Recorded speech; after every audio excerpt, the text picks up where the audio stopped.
ఇవే ఇవే జీవన తరంగాలు, ఇవే ఇవే జీవన తరంగాలు, జీవన తరంగాలు.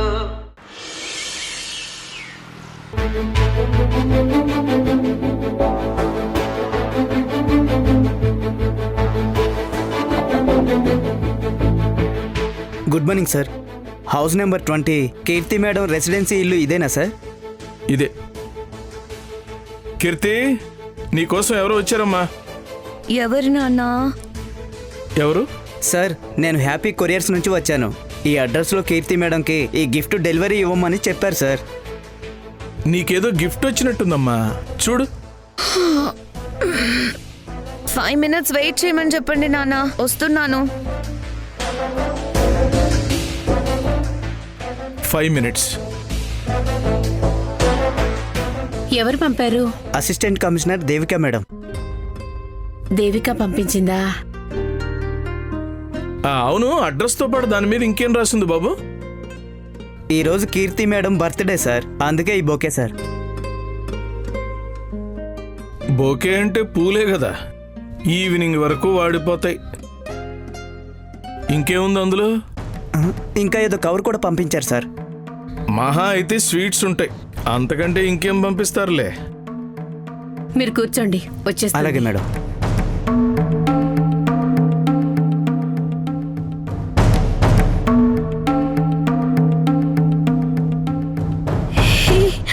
Thank you. Welcome madam. Many more happy returns of the day. Best wishes from assistant commissioner Devika madam. మీకు ఈ గిఫ్ట్ అక్కడి నుంచే వచ్చింది మేడం. Thank you.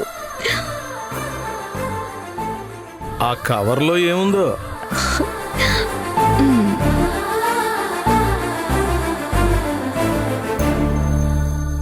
కార్డేనా?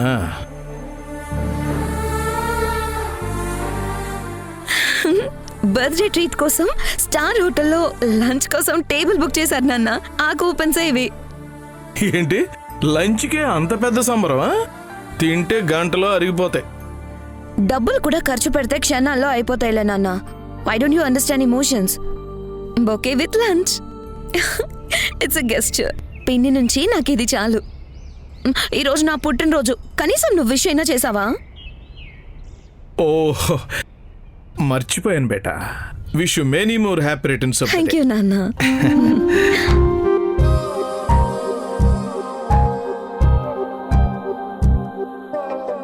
ఇదిగో, కనీసం నీ పుట్టినరోజైనా వేడివేడిగా ఏదైనా వండి నా మొహాన పడేయమని చెప్పు.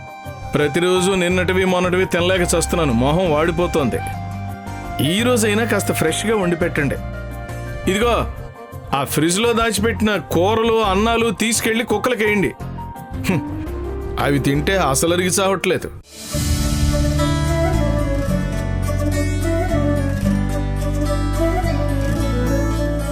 కాఫీ తీసుకో. హ్యాపీ బర్త్డే బంగారు తల్లి. థ్యాంక్ యూ అమ్మా. అమ్మా, బాగుంది కదా?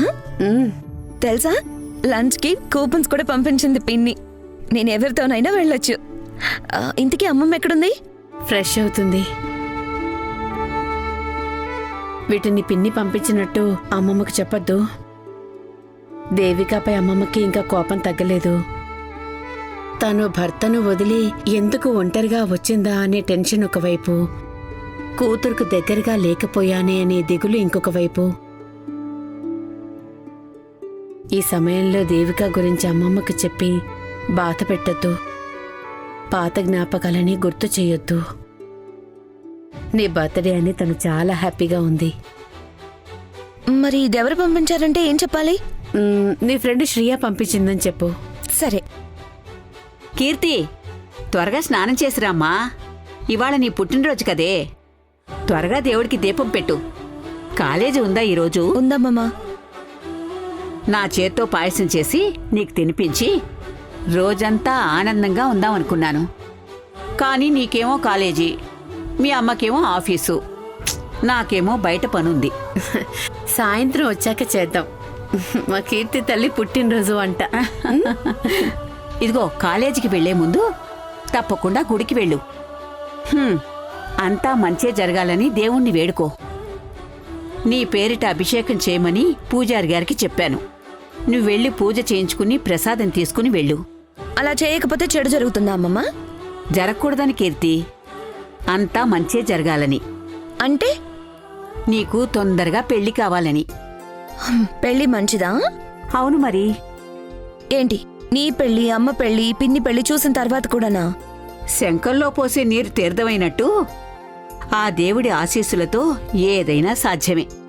అందుకే గుడికి వెళ్ళమంటున్నాను. నీకు మంచి భర్త దొరకాలని ఆ దేవుణ్ణి వేడుకుంటున్నాను.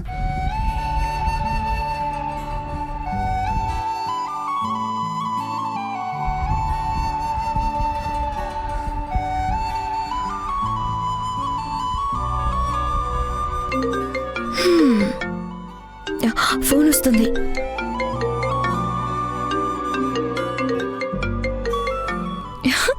హాయ్ పిన్ని. Hello Keerthi, wish you many more happy returns of the day. Thank you పిన్ని. నా బర్త్డే రోజు గుర్తు పెట్టుకుని మరీ బొకే పంపించావు. So sweet of you. ఎలా మర్చిపోతాను? ఇన్ని రోజులంటే దూరంగా ఉన్నాను కాబట్టి కుదరలేదు. అయినా నువ్వు పుట్టినప్పుడు మీ అమ్మ దగ్గర కంటే నా దగ్గరే ఎక్కువ ఉండేదానివి. నిజమా పిన్ని? అవును, రాత్రంతా ఏడుస్తూ మీ అమ్మను నిద్రపోనిచ్చేదానివే కాదు. మీ అమ్మ బాలింత కదా, రెస్ట్ అవసరమయ్యేది. అందుకే నేను నిన్ను ఒళ్ళో వేసుకొని తెల్లవార్లు జో కొట్టేదాన్ని, మార్నింగ్ స్కూల్లో నిద్రపోయేదాన్ని, స్కూల్లో టీచర్లతో తిట్లు తినేదాన్ని. ఏంటి పిన్ని నా వల్ల? సారీ పిన్ని.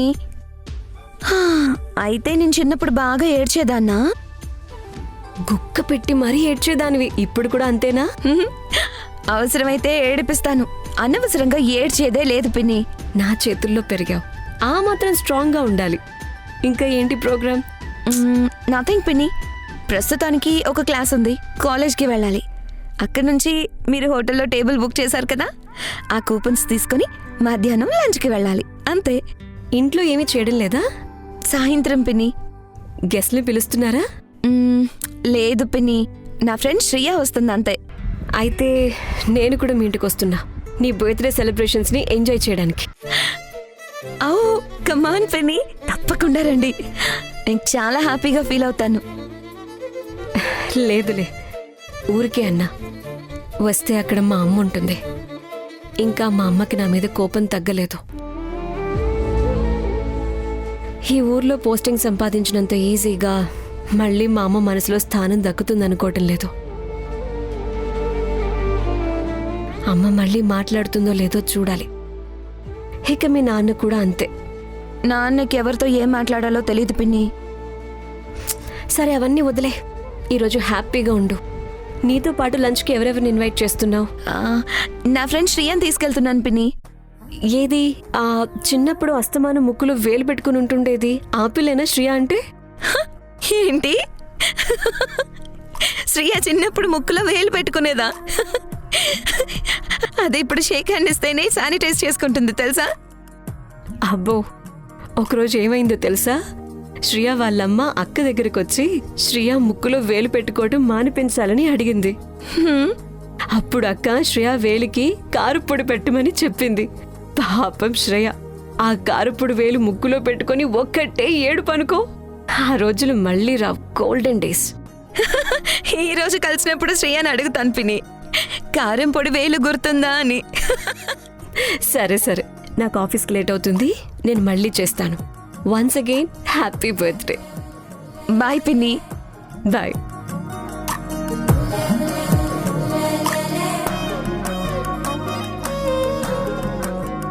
ధరణి, ఎక్కడున్నావు? ఒకసారి రామ్మా. వంటింట్లో ఉన్నానమ్మా, వస్తున్నానుండు. ఏంటమ్మా, బుద్ధి లేదే నీ కొడుక్కి? ఏమ్మా ఏమైంది? వాడేం చేశాడు ఇప్పుడు? చెల్లి పుట్టినరోజుకి ఏదైనా గిఫ్టో డ్రెస్సో తీసుకుని రావచ్చు కదా, కనీసం ఫోన్ చేసైనా మాట్లాడొచ్చు కదా. వాడే చాలా అప్పుల్లో ఉన్నాడు. ఇప్పుడు ఈ ఖర్చు అంటే వాడితోనే అవుతుందో లేదో. అయినా వాడెప్పుడు ఇంతే కదమ్మా, వాడి లోకం వాడితే. వాణ్ణలా పెంచావు మరి. త్వరలోనే తండ్రి కూడా కాబోతున్నాడు. ఇంకా లౌక్యం ఎప్పుడు నేర్చుకుంటాడే? నువ్వు ఫోన్ చేసివు, వాడితో నేను మాట్లాడతాను.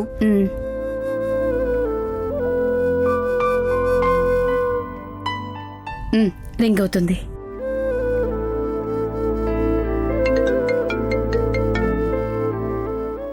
హలో, నువ్వు ఒట్టి మొద్దువురా.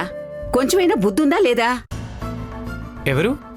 ఆ, నేను మీ అమ్మమ్మని. ఏం చేస్తున్నావు? ఆ, ఆఫీస్కి వెళ్ళాలి. టిఫిన్ తింటున్నానమ్మమ్మ. అంతే. నువ్వు నీ ఆఫీసు, టిఫిను, భోజనం, నిద్ర, నీ భార్య పేరు మీదున్న ఇల్లు, మీ అత్త, ఇదే లోకమైపోయిందిరా. మిగతా జనాల గురించి పట్టించుకోకు. ఏమైందమ్మమ్మ? చాలా కోపంగా ఉన్నట్టున్నావు. కోపం రాదా మరి? ఈరోజు ఏం వారం ఏంటో గుర్తుందా? ఆ, ఏంటమ్మమ్మ గుర్తుకు రావట్లేదు? ఎందుకొస్తుంది గాని, ఈరోజు నీ చెల్లెలి కీర్తి పుట్టినరోజు. ఉన్నది ఒక్కతే చెల్లి. గిఫ్ట్ ఇవ్వకపోయినా కనీసం ఫోన్ చేసి మాట్లాడాలని కూడా తెలీదా? సారీ అమ్మమ్మ, గుర్తుకు లేదు. ఎందుకు గుర్తుంటుంది? నీ ముద్దుల పెళ్ళాం ఉంది కదా, ఆ అప్సరసని పొద్దస్తమానం చూస్తూ మురిసిపోతూ ఉంటావు. ఇక మేమెందుకు గుర్తొస్తాం? అమ్మా, చెల్లి, అమ్మమ్మ మేమెవరూ వద్దారా నీకు? అమ్మమ్మ, ఆ, అదే.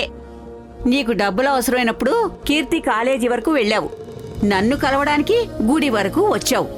అంటే నీకు అవసరం ఉంటే తప్ప గుర్తుకురావా? సారీ అమ్మమ్మ, ఇప్పుడేం చేయాలో చెప్పు. అది కూడా నేనే చెప్పాలా? కీర్తికి ఫోన్ చేసి పుట్టినరోజు శుభాకాంక్షలు చెప్పు, తను సంతోషపడుతుంది. అలాగే అమ్మమ్మ. డబ్బులు గాని గిఫ్ట్ గాని ఇవ్వడానికి ఎలాగూ మనసు రాదు. ఇవ్వాలనున్నా నువ్వే అప్పుల్లో ఉన్నావని అనుకుందాం. కనీసం ఫోన్ చేసి మాట్లాడితే నీ నోటి ముత్యాలేమైనా రాలిపోతాయా? పుట్టినరోజు నాడు అన్నయ్య ఫోన్ చేశాడని కీర్తి సంతోషపడుతుంది కదా. కీర్తికి ఇప్పుడే కాల్ చేస్తానమ్మమ్మ. సరే, అన్నీ నేనే చెప్పాలి. పేరుకు ముందు 3 డిగ్రీలున్నాయి. ఎందుకు? దండగా. ఇదిగో, నేను కాల్ చేసి చెప్పమన్నానని కీర్తికి చెప్పకు. సరే అమ్మమ్మ. ఇదిగో, నీ పెళ్ళాం నోరు ఊరికే ఉండదు. ముందుగా తనకేమీ చెప్పకు. ఎప్పుడూ ఎవరో ఒకరి మనసు బాధ పెడుతూనే ఉంటుంది. లేదులే అమ్మమ్మ. అమ్మమ్మ ఫోన్. ఈరోజు కీర్తి బర్త్డే అట, కాల్ చేయమని చెప్పింది. మీ చెల్లెలు పెద్ద ఎలిజబెత్ మహారాణి గారు శివగామిదేవికి కాబోయే కోడలు. ఆవిడకెళ్ళి హారతిచ్చి కానుకలు సమర్పించాలా? అది కాదు, ఫోన్ చేసి విషయాలు చెప్పమన్నారు అంతే. తనకి 23 వచ్చాయి. ఇంకా స్కూల్కి వెళ్లే పిల్లనా పుట్టినరోజు వేడుకలు చేసుకోవడానికి? లెక్చరర్గా పనిచేస్తుంది. చక్కగా ఒక అబ్బాయిని వెతికి పెళ్లి చేయాల్సింది పోయి, చిచి, అయినా ఫోన్ చేసి మరి విష్ చేయమని అడుక్కుంటారా ఏంటి? కీర్తి అడగలేదు కదా, అమ్మమ్మ చెప్పింది. ఎవరి కోసం? నా చెల్లికే కదా కాల్ చేయమంది. ఎవరి శత్రువు కాదు కదా. జస్ట్ కాల్ చేసి విషయాలు చెప్తే సరిపోతుంది. లక్షణంగా చేసుకోండి. మీరు కాల్ చేసినప్పుడు నాకు కూడా ఇవ్వండి, నేను కూడా విషెస్ చెప్తాను. నేను విషెస్ చెప్పలేదంటే అలిగి మీ ఇంటి మీద లోన్ ఇప్పించడం ఆపేస్తారు మీ వాళ్ళు.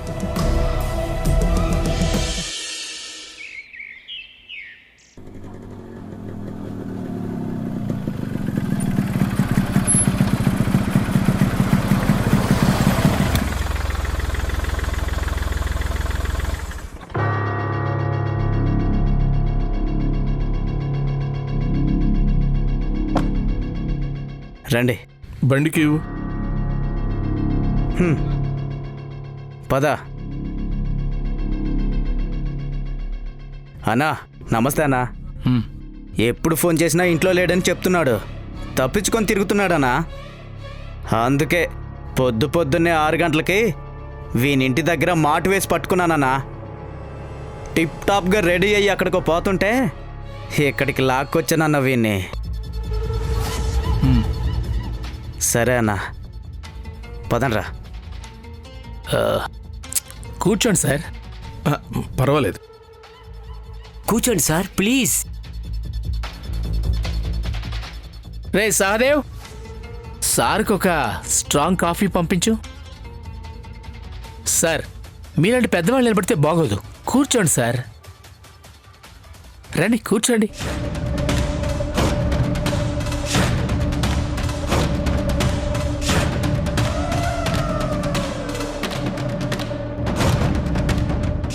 ఆడియో ఫంక్షన్కి వెళ్ళి సినిమా హీరోలా రెడీ అయి బయలుదేరారు. ఏమైనా డిస్టర్బ్ చేసావా సార్?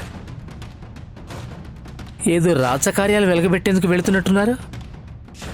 నేనెక్కడికి వెళ్తున్నానండి, ఇక్కడేగా ఉన్నాను. మరి సాయంత్రం పూట క్లబ్ దగ్గర కనపట్లేదు. చేతులు చిల్లిగవ్వ కూడా లేదు, అందుకే రావట్లేదు. సాయంత్రం పూట ఎక్కడికి వెళుతున్నారు మరి? ఇంట్లోనే ఉంటున్నాను. ఇంట్లోనే ఉంటూ మీ భార్యకు వంటలో సహాయం చేస్తూ కూతురికి హోంవర్క్ చేస్తున్నావా? చెవిలో ఏమైనా కాలీఫ్లవర్ పెట్టుకున్నానా? కథలు కథలు చెప్తున్నావు. మర్యాదగా మాట్లాడండి. నీకేంట్రా మర్యాద? మా క్లబ్కి వస్తే తీసుకున్నప్పుడు అడుగుతానని వేరే క్లబ్కి వెళ్తున్నావు. వదిలేస్తాననుకున్నావా? జేబులో ఎంతుంది? తీ బయటికి. ఏం లేవు. తీయవయ్య.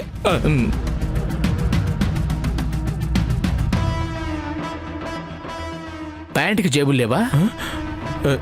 తీ.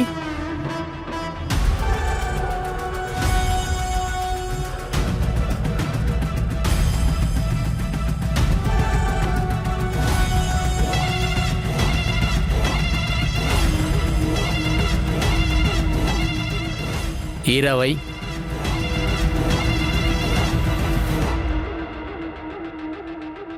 8 చిల్లర. ఏదో వాచ్ చూపించు. తే. పాతది, బ్యాటరీ లేక ఆడను కూడా అట్టలేదు. మరి ఎందుకు పెట్టుకున్నావు వాచ్? స్టైల్కా? అయ్యగారు వాచ్ లేకుండా బయటికి కూడా రారన్నమాట.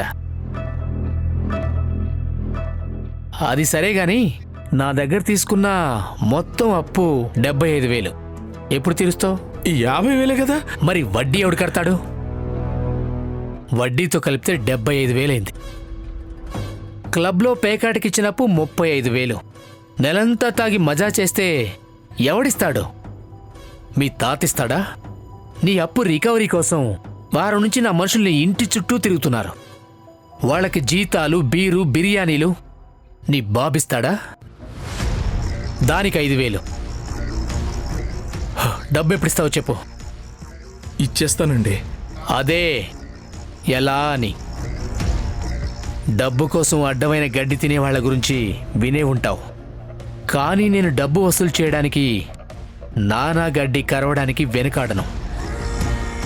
అడ్డమైన దారుల్లో అడ్డంగా నిలబడి నా డబ్బు మొహమాటం లేకుండా వసూలు చేస్తాను. నా పేరు మాత్రమే ఆదర్శ్. నాకు ఎలాంటి ఆదర్శాలు లేవు. ఇప్పుడు నా దగ్గర డబ్బులు లేవు. నీ దగ్గర డబ్బులు లేకపోతే ఏంటి? నీ కూతురికి జాబ్ వచ్చింది కదా. ఎస్ఆర్కే కాలేజీలో లెక్చరర్. 1వ తారీఖుకి శాలరీ వచ్చేస్తుంది. అప్పుడు అక్కడికెళ్ళి నీ కూతురుని ఎత్తుకురానా?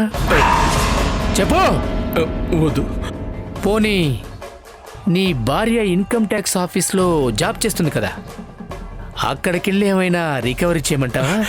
వద్దు, తన మర్యాద పోతుంది, అవమానంగా ఫీల్ అవుతుంది. ఏమి హర్ట్ అవుతున్నావా? అప్పు చేసేవాడికి సెల్ఫ్ రెస్పెక్ట్ ఉండకూడదు. సెల్ఫ్ రెస్పెక్ట్ ఉన్నాడు అప్పు చేయకూడదు. అప్పు చేసి సెల్ఫ్ రెస్పెక్ట్ ఉన్నాడు మాలాంటి ఫైనాన్స్ కంపెనీలకు బొక్క. అప్పు తీసుకున్నవాడు నీలాగే ఉండాలి. లేదంటే ఆ తర్వాత కాలేజ్కి వెళ్ళాలా, లేక ఇన్కమ్ ట్యాక్స్ ఆఫీస్కి వెళ్ళాలా? నీ వైఫా లేక మీ డాటరా? నీ ఇష్టం. ఎవరు కడతారో చెప్పు. ప్లీజ్, నేనే కడతాను. తనకి ఫస్ట్కి శాలరీ రాగానే నేనే తెచ్చిచ్చేస్తాను. మాట మీద నిలబడతావు కదా? పక్కా కదా? పక్కా. మరి మాట తప్పితే?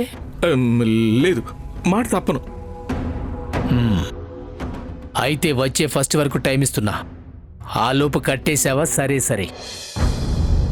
లేదంటే నీ ఇంటికి లారీ తీసుకొచ్చి అది ఇది అని చూడకుండా మీ ఇంట్లో సామాన్లన్నీ తీసుకొస్తాను. అలాగేనండి, నేను వెళ్తా. ఈ డబ్బు తీసుకోమంటారా? నాకెందుకు, నీ 28 రూపాయలు తీసుకో.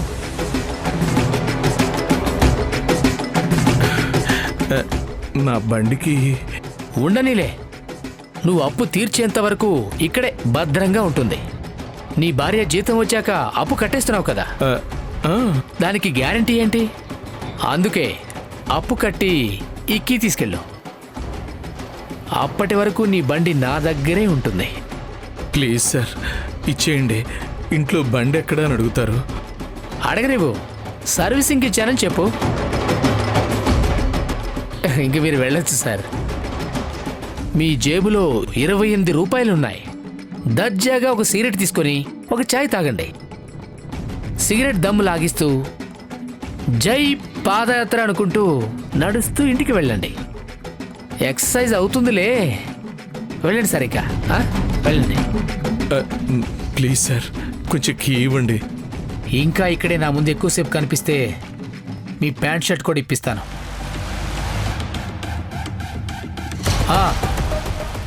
ఏ ఇయర్ బండిది? 2004. నీలాగా ఇది కూడా ముసల్దే. మెయింటెనెన్స్ బ్రహ్మాండంగా ఉంటుందండి. ఓ 6,000 ఇస్తా. అయ్యో, నా భార్యకి తెలిస్తే ఇంట్లో గొడవ అవుతుందండి. బండి అమ్మేశానని తెలిస్తే ఊరుకోదు. అది పెళ్ళైన కొత్తలో తన శాలరీతో కొన్న బండి. పైగా బండి తన పేరు మీద ఉంది. ఎలాగో నీ భార్య శాలరీ వచ్చే వరకు ఇది నా దగ్గరే ఉంటుంది. దానికంటే అమ్మేస్తే బాగుంటుంది. మార్కెట్లో ఈ స్క్రాప్ విలువ 6,000. నా వడ్డీ కింద 3,000 తీసుకుంటా. ఇంకో 3,000 ఇదిగో.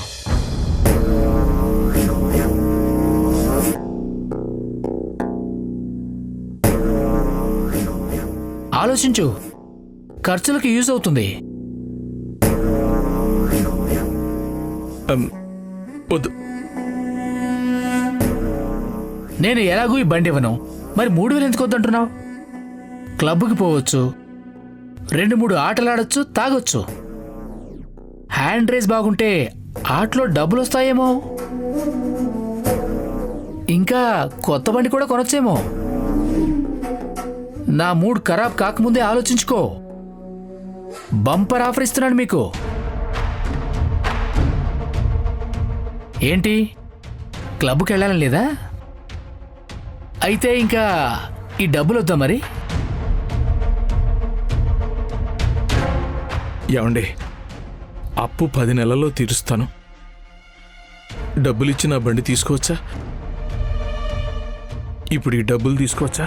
ఓకే, అయినా నా డబ్బులు నాకు ఇచ్చేస్తే నీ డొక్కు బండి మాత్రం నా దగ్గర పెట్టుకొని ఏం చేస్తాను?